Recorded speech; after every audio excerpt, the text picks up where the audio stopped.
Atmosphere by Taylor Jenkins Reid. On the muggy Houston morning of December 29, 1984, astronaut Joan Goodwin walks into the Mission Control Building at the Johnson Space Center.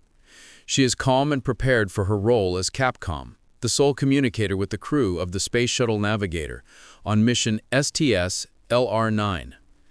It is a job she loves, a way to be part of the team when she isn't in space herself. She has already earned her coveted gold pin, a symbol of having left the planet, a sight 99% of humanity has never seen. The crew of this mission are her friends, her family from her astronaut training class, Commander Steve Hagen, an older mentor, pilot Hank Redmond, a gruff Texan, and her fellow mission specialists John Griffin, Lydia Danes, and Vanessa Ford. The mission has hit a snag. The day before, the payload retention latches for a satellite failed to release. Now Vanessa and Griff are preparing for a spacewalk to release them manually.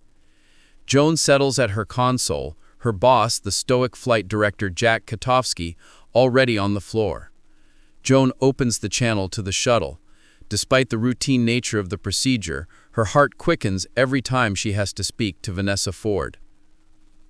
Aboard the Navigator, Vanessa feels the electrodes on her skin, transmitting her every heartbeat to mission control. The constant surveillance makes her feel exposed, especially since her body betrays a reaction every time Joan's voice comes through the comms. She and Griff, a warm New Englander she has always liked, enter the airlock. As the hatch opens to the payload bay, they are confronted with the breathtaking absolute blackness of space, with the brilliant blue and white of Earth in the distance. For a moment, Vanessa is lost in the view, floating above the Indian Ocean, a sight that steals the air from her lungs. They get to work, releasing the 4 latches on the satellite with socket wrenches. The job is quick and efficient. Mission Control instructs them to wait in the airlock during the satellite deployment in case they are needed again. Back inside, Griff gives Vanessa a questioning look and leaves the hatch to the payload bay open against protocol so they can watch. As the satellite is raised into position, one of its explosive cords detonates as planned. The second, however, explodes in a violent flash, tearing the metal bands around the satellite to shreds. Debris flies everywhere. Griff grunts as a piece of shrapnel gashes his suit below the waist. Knowing he has seconds before the exposure kills him, he clamps his hand over the hole. An alarm blares through the shuttle. There has been a second hit. In Mission Control, chaos erupts. Greg Ullman reports a rapid pressure drop in the cabin. Jack barks orders, which Joan calmly relays to the crew. Find the hole, a puncture likely as big as half an inch on the aft wall. While Steve and Lydia frantically tear panels and equipment from the walls searching for the leak, Hank feeds oxygen and nitrogen into the cabin to counteract the depressurization. In the airlock, Vanessa watches Griff lose consciousness. She presses her own hand over his, trying to keep him alive until the airlock can repressurize. The seconds stretch into an agonizing silence from the shuttle's pilot, Hank. A familiar, dreadful silence takes hold, reminding Vanessa of the moment before her mother told her that her father had died. Soon, the flight surgeon on the ground reports Griff's heart rate is dropping.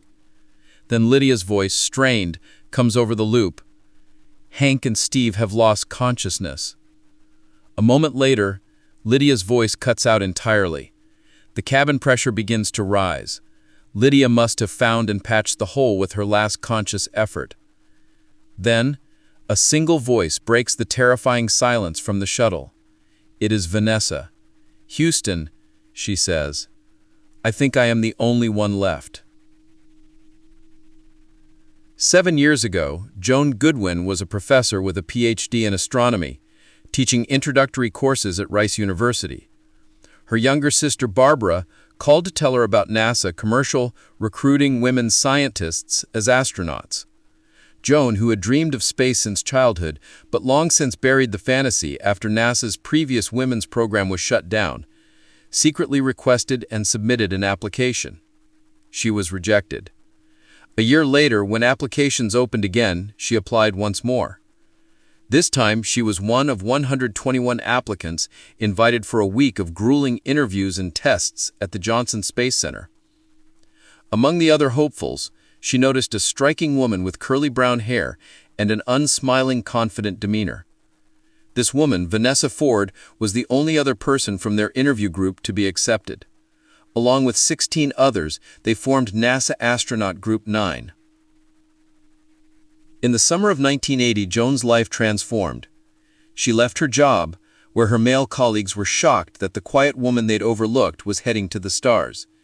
She moved to an apartment complex near the Johnson Space Center, a short drive from Barbara and her beloved 6-year-old niece, Frances.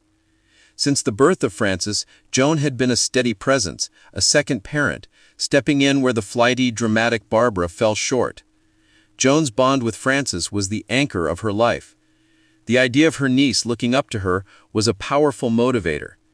In her new apartment complex, she quickly befriended fellow mission specialists, Donna Fitzgerald, a bubbly ER doctor, and John Griffin, a man with an easy smile and a soothing voice. On their first day, the intense hierarchy and competition of the astronaut corps were palpable. Joan, Donna, and Griff stood on the periphery while veteran astronauts took the chairs. Joan watched Vanessa Ford walk in, her posture tall and straight, and thought, "That's an astronaut." That evening, while her new friends went out for drinks, Joan stayed home to call Frances. Later, feeling a pang of loneliness, she went to a local restaurant, Frenchie's, by herself. There, Vanessa approached her. They bonded over their shared ambition and the intense pressure of NASA. Joan, an earnest astronomer obsessed with the stars since childhood, found herself captivated by Vanessa, a cool and driven aeronautical engineer who dreamed of piloting the shuttle. Vanessa confessed her deepest desire. "I want to go somewhere so few people have ever gone that you could name them all. And when people do name them, I want them to name me." Joan understood completely. They discovered they were different enough not to be in direct competition, and a friendship began to form. Training was an intense immersion into a new world of acronyms, procedures, and brutal physical tests. The candidates listened to the horrifying audio from the Apollo 1 fire, a stark reminder of the mortal risks involved. They endured water survival training in the swampy Florida heat, learning to bail out over the ocean, an experience that left Joan terrified, but ultimately exhilarated by her own courage. She flew in the back seat of T-38 supersonic jets with Hank Redmond, a charming Top Gun pilot, finding a profound sense of peace above the clouds. Her life became a whirlwind of classes, simulations, and social gatherings with her fellow ASCANs, a tight-knit group forged in shared stress and ambition. In the midst of the chaos, her friendship with Griff deepened. Donna and Hank began a secret romance, and the competitive Lydia Danes kept everyone on their toes. But it was her connection with Vanessa that grew most complex. One night, Vanessa asked Joan for her help in learning the constellations. They drove out to a dark park, where Joan, with her telescope, pointed out Hercules and Scorpius. Under the vast night sky, they shared stories of their pasts. Vanessa spoke of her father, a Navy pilot who died in the Korean War when she was 6, a heroic and distant figure whose legacy both inspired and haunted her. Joan, in turn, found herself opening up in ways she had never had before. Their bonds solidified, moving beyond friendship into something deeper and less defined. A year into their training, the candidates officially became astronauts, receiving their silver pins. That night, the group celebrated, and Hank and Donna announced their engagement. Later, after most had gone home, Joan and Vanessa were left alone at the bar. The charged silence between them was broken when Vanessa drove Joan home. In the quiet of Joan's apartment, the unspoken feelings that had been building for months finally surfaced. "I'm scared I will wait forever," Vanessa whispered, "and it will kill me." When Joan admitted she couldn't tell her to stop waiting, Vanessa kissed her. In that moment, everything Joan had believed about herself, that she wasn't built for love, that she was destined to be alone, crumbled. They began a secret, careful relationship. Their lives were a study in contrasts, public professionalism, and private intimacy. They stole weekends away in Rockport, learning each other's bodies and souls. They talked for hours about God and the universe, about their families and fears. Joan, who had always felt on the outside of romance, was consumed by a love so profound it felt like discovering a new law of physics. The relationship was a candle lit they had to shield from the fierce winds of their world at NASA, where any hint of sexual deviation could end a career. As their training progressed, so did their lives. Barbara married a wealthy lawyer, Daniel, and their family dynamic shifted. Joan was assigned to her first mission in the fall of 1983, a Spacelab flight on Discovery, scheduled for November 1984, making her the first from their class to get a flight. Vanessa was assigned to the next mission, on Navigator, just 6 weeks later. But their joy was complicated by family turmoil. Frances, struggling with her new life and stepfather, began acting out. In a heated confrontation, Barbara revealed she was moving to London with Daniel and abdicating responsibility for Frances, telling Joan, "She's all yours." Joan, heartbroken but resolute, took Frances in, becoming her sole guardian. The new reality of raising her niece forced Joan to confront the impossibility of her secret life. Shortly after, Antonio, the head of the astronaut office, gave Joan a veiled but unmistakable warning about their relationship with Vanessa, threatening their security clearances. Believing she had no other choice to protect Vanessa's career and her own ability to care for Frances, Joan ended the relationship. It was a brutal, heart-wrenching breakup, with Vanessa refusing to accept it. "I will not leave you and Frances," Vanessa cried, over a payphone across the street from Joan's apartment. "If it's you or the space shuttle, fuck the space shuttle." They reconciled, determined to find a way to make it work, to be more careful, and to face the future together after their missions.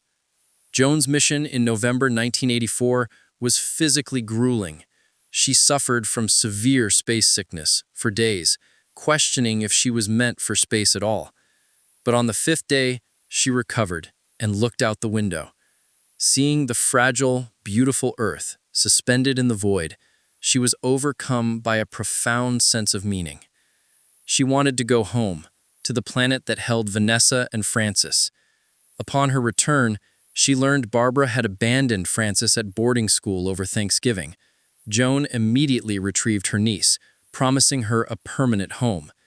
They spent Thanksgiving with their NASA family, Donna, Hank, and their new baby Thea, Griff, Lydia, and Vanessa, a day of warmth and belonging. The night before Vanessa was to leave for her own mission quarantine, they held each other, knowing the challenges ahead, but secure in their love. Now, floating in the payload bay of the crippled Navigator, Vanessa is faced with an impossible choice. Mission Control informs her that Griff has died. Her other crewmate, Lydia, is alive but suffering from the bends and needs treatment within hours. However, the damaged payload bay doors are not fully latched, creating a dangerous gap that will likely cause the shuttle to burn up on re-entry. Fixing them will take too long. They will miss the window to get Lydia home in time. Joan's voice, strained but steady, comes over the comms, relaying Jack's command: "Stay and fix the doors." It is the only way Vanessa might survive. Vanessa knows the odds. Even if she attempts the repairs, there is no guarantee they will hold. If she prioritizes Lydia, she risks both their lives on a perilous re-entry. But Lydia was the one who saved us all by patching the leak. "I cannot leave Lydia to die," Vanessa says, making her decision.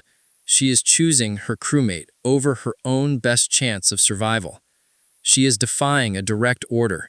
Over the comms, for everyone in Mission Control to hear, she takes full responsibility, absolving Joan and Jack.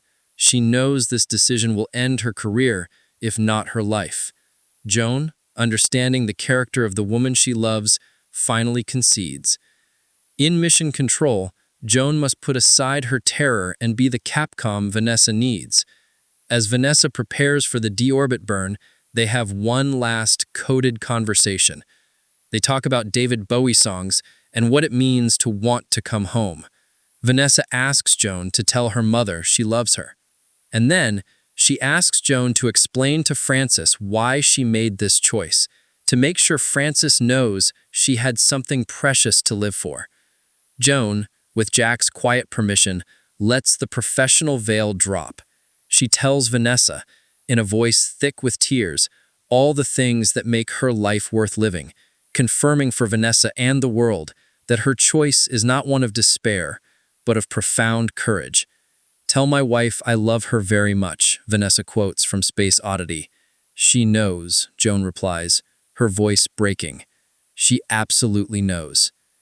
Seconds later, the shuttle enters ionization blackout and communication is lost. The silence stretches on, far longer than the typical 10 minutes. In mission control, hope drains away. Joan collapses at her console, convinced Vanessa is gone, lost in a fiery re-entry over California. In a moment of devastating clarity, she accepts the beautiful, tragic gift of their love. Just as she surrenders to her grief, a crackle breaks the silence in her headset. Telemetry flickers back onto the screens, and then Vanessa's voice, loud and clear. "Houston, this is Navigator. Lydia Danes is alive. I'm about to land at Edwards." The room erupts. Joan gasps for air, tears of relief streaming down her face. Through the static and the cheers, Vanessa's voice comes again, softer this time, a sound meant only for her. "Hi," she says. Joan closes her eyes, a smile breaking through her tears as she breathes the single word that holds the promise of their entire future. "Hi."